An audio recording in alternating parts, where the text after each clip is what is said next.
ജനങ്ങളുടെ കണ്ണുനീരിന് താങ്ങായ, സന്തോഷത്തിൽ കൂട്ടായ, നേതാവെന്ന വാക്കിനു പകരമായ ഉമ്മൻചാണ്ടി. ചരിത്രത്തിൽ നിന്നും ഒരിക്കലും മാഞ്ഞു പോകാത്തൊരു മുഖം. ഒരു വിതുമ്പലോടുകൂടിയല്ലാതെ ആർക്കും അദ്ദേഹത്തിനെ ഓർക്കാൻ സാധിക്കില്ല. ഇത്ര ലക്ഷക്കണക്കിന് ജനങ്ങളുടെ മലയാളിയാണെങ്കിൽ മലയാളി, ഇവിടെ നമ്മൾ കേരളത്തിലായിട്ട് പുറത്താണെങ്കിൽ ആർക്കെന്ത് സഹായം ചെയ്തു കൊടുക്കാനും ചെയ്തു കൊടുക്കും. അപ്പം അത്രയും പേരെ സഹായിക്കാൻ പറ്റിയ വേറൊരു നേതാവുണ്ടോ മോളെ? കേരളത്തിന്റെ ഉമ്മൻചാണ്ടി വിട പറഞ്ഞ് 2 വർഷമാകുമ്പോൾ തിരുവനന്തപുരം പുതുപ്പള്ളി ഹൌസിൽ ഇന്നും കുഞ്ഞുഞ്ഞിന്റെ മായാത്ത ഓർമ്മകൾക്ക് തണലാവുകയാണ് പ്രിയപത്നി മറിയാമ്മ ഉമ്മൻ.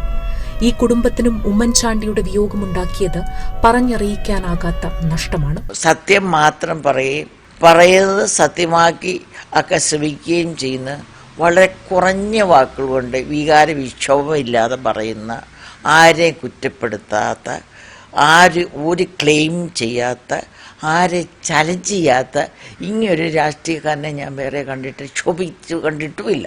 പാവങ്ങളെ സഹായിക്കുന്നത് ഹോബിയാക്കിയ ഒരു ജനപ്രതിനിധി, സാധാരണക്കാരനു വേണ്ടി എന്തും ത്യജിക്കുന്ന രാഷ്ട്രീയക്കാരൻ. അദ്ദേഹത്തിന് മുന്നിൽ വ്യക്തിപരമായ ഹോബികൾ മാറി നിന്നു. അദ്ദേഹത്തിന് ഈ ഹോബീസ് ഒന്നുമില്ല. ആ ഹോബിയില്ല. ഹോബി എന്ന് പറഞ്ഞാൽ യുദ്ധത്തിന് എനിക്കെപ്പോൾ എൻ്റെ മനസ്സ് പറയുന്നത്, യുദ്ധത്തിൽ ഹോബിക്ക് സ്ഥാനമുണ്ടോ?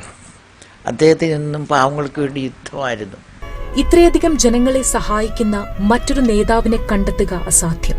ഉമ്മൻചാണ്ടിയെക്കുറിച്ച് പറഞ്ഞു കേൾക്കുമ്പോൾ തനിക്ക് അഭിമാനവും സന്തോഷവും മനസ്സിൽ നിറയുന്നുവെന്ന് മറിയാമ്മ ഉമ്മൻ പറയുന്നു. അതായത് ഇത്ര ത്യജിക്കുന്ന ഒരാള് ഞാൻ കണ്ടു. ഒരു 9 മഗ് വെച്ച് കുളിക്കും.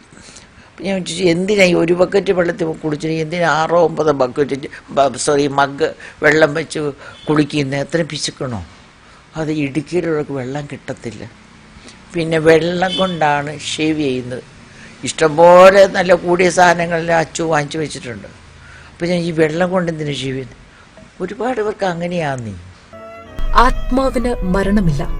ആത്മീയ ലോകത്തിൽ ഒരു വലിയ പദവിയിൽ അദ്ദേഹം ഇന്നുമുണ്ടാകും. തന്റെ ഒപ്പം പ്രിയ കുഞ്ഞുഞ്ഞിന്റെ ആത്മാവ് എപ്പോഴുമുണ്ട്. കണ്ണീരോടെയല്ലാതെ മറിയാമ്മ ഉമ്മന്റെ വാക്കുകൾ കേൾക്കാനാകില്ല. മരിച്ചിട്ട് ആത്മാവിന് മരണമില്ലല്ലോ.